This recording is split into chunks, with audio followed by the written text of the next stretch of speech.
Hello everyone! Today we're continuing from the last lesson and taking a deeper look at Korean subject markers 은, 는, and 이, 가. We're going to focus on the key things you really need to understand to use them correctly.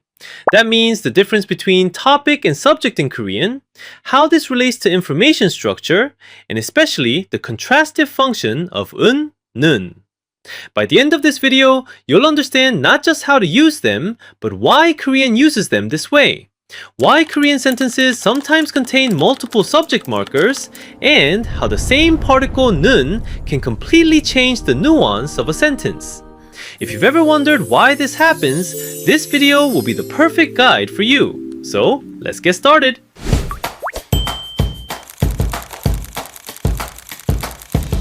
Let's begin with this sentence. 저는 친구가 저한테 선물을 줘서 너무 행복했어요. I was so happy because my friend gave me a gift. As you can see, this sentence has two elements that look like subjects, 저는 and 친구가. So what's going on here? 저는 functions as the topic. It sets the direction of the sentence and basically signals this story is going to be framed around me. But it is not the one doing the action.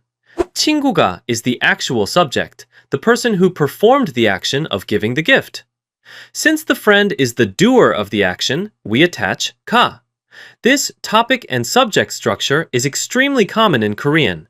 It doesn't exist in English, so learners often get confused at first. But in Korean, it's a completely natural and very common way to speak. A good way to remember this is Korean sentences often open the door by introducing the topic first, and then bring in the actual person who did the action. Now let's look at how 는 can change the entire nuance of a sentence through contrast. Consider these two sentences. 이 카페는 주스가 맛있어요. 이 카페는 주스는 맛있어요. They look similar, but the feeling is completely different. First sentence. 이 카페는 주스가 맛있어요. This sentence carries a positive nuance. It implies something like, this cafe is good overall, and among the menu items, the juice is especially delicious.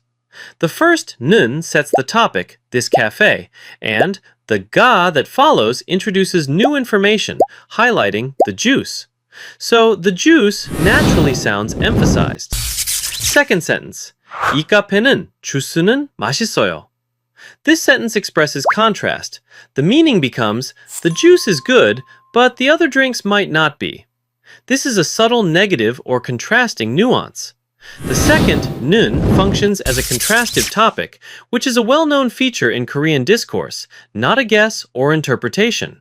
Now let's move on to our final point, the emphasis function of 애는, and how it changes the nuance of a sentence. In Korean, 애는 is often used to highlight a specific time or place by contrasting it with other possibilities, and this contrast naturally affects the overall meaning.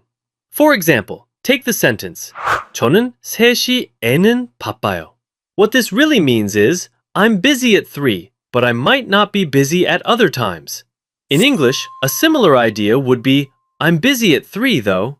By using 3시에는, the speaker is emphasizing the specific time 3 o'clock and contrasting it with the rest of the day.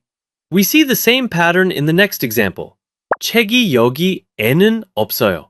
This doesn't simply mean the book isn't here. It actually suggests that although it isn't here, it could be somewhere else. In English, a similar idea would be, the book isn't here though. By saying 여기에는, the speaker highlights the location here and contrasts it with other possible places. So in both sentences, 애는 helps the speaker point to one particular time or place and subtly compare it with everything else, creating emphasis and contrast at the same time. Alright, let's quickly summarize. Today we went beyond the basic subject particles and explored 3 essential concepts that help you understand Korean sentences more naturally and deeply. First, we learned that a topic and a subject can appear together in the same sentence. It might feel unusual from an English perspective, but it's actually a very natural and common structure in Korean. Second, we saw that the exact same word can carry either a positive nuance or a slightly negative, contrastive nuance, depending on which particle you attach to it. Particles don't just mark grammar, they shape meaning. Lastly, we looked at how certain particles combine with location or time markers to highlight or contrast one specific point. This helps you emphasize the part of the sentence you want to stand out and express your meaning with much more precision. Once you understand these three concepts, your ability to interpret Korean sentences will improve dramatically and express yourself more naturally. So, how was today's video? I tried to explain one of the things that many Korean learners find confusing as simply as possible. Once you understand these sentence patterns and expression techniques, Korean will start to feel much more natural and your speaking skills will grow to the next level. They may seem a bit complicated at first, but the more examples you see and the more you practice, the quicker everything will click. Thanks so much for staying with me until the end. I'll see you again next time with another helpful topic. Thank you. Bye.